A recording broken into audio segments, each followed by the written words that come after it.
ఎవరో ఒకరు ఎత్తండి. ఇంత పొద్దున్నే ఫోన్ ఎవరు చేశారో చూడండి.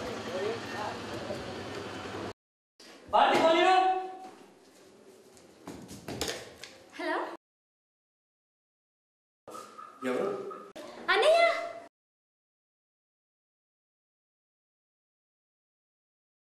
నేనన్నయ్య శిరీషని. ఎన్నాళ్ళకి ఫోన్ చేసావు అన్నయ్య?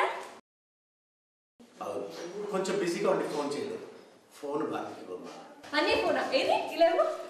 హలో అన్నయ్య, నేను స్నేహన్ మాట్లాడుతున్నాను. తొందరలోనే వస్తానని చెప్పి వెళ్ళు. ఇప్పటిదాకా రాలేదేంటో అన్నయ్య. ఇవాళే వస్తున్నా, అందుకనే ఫోన్ చేశానమ్మా. ఏంటి ఇవాళ వస్తున్నావా? ఫోన్ ఇవ్వవే. నాన్న మహేష్, ఎలా ఉన్నావురా? చాలా రోజు నుంచి నీ కానించి ఫోన్ రాలేదని భారత్ ఇందాకే అన్నదిరా.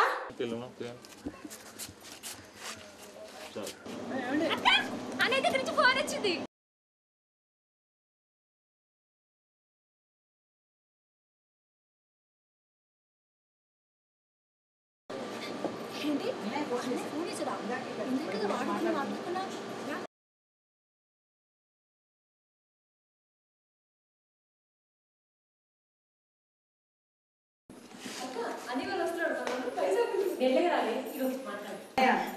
ఆ నెలలో వస్తానని చెప్పి వెళ్ళాం. మేమంతా నీ కోసం ఎదురు చూస్తున్నాం. ఇవాళ వస్తున్నావంటగా? అవును భారతి, నా ఉద్యోగం పర్మనెంట్ అయింది. నా ఉద్యోగం ప్రమోషన్ కూడా వచ్చింది. ఇప్పుడు మనం మంచి హై పొజిషన్ వచ్చాం. నాళ్ళకి మన కళ నిజమైందన్నమాట.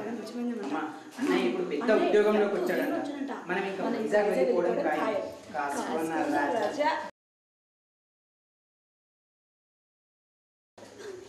హలో, సరే భారతి, సాయంత్రం అక్కడికి వచ్చిన తర్వాత మాట్లాడు. నాకు అంతగా లీవ్ దొరకదు. ఒక్క రోజులోనే మళ్ళీ నేను మళ్ళీ తిరిగి వచ్చేయాలి. ఉంటాను. అన్నయ్య వచ్చేస్తున్నాడు. ఈరోజు చదివే పని లేదు. నేను కాలేజీకి వెళ్ళట్లేదు. అవునే భారతి, మహేష్ వచ్చి ఉన్న పల్లెగా మనల్ని వైజాగ్ తీసుకెళ్ళిపోతాడా? మరి 6 నెలల కింద ఈ నుంచి వెళ్ళేటప్పుడు అన్న ఏం చెప్పి వెళ్ళాడు మర్చిపోయావా?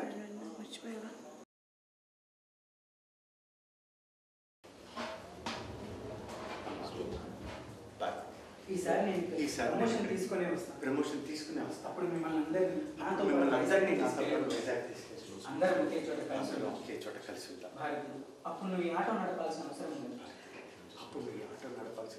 లేదు. స్నేహ శిరీష మిమ్మల్ని ఇద్దరిని వైజాగ్ పెద్ద కాలేజీలో చేర్పించి చదివిస్తా.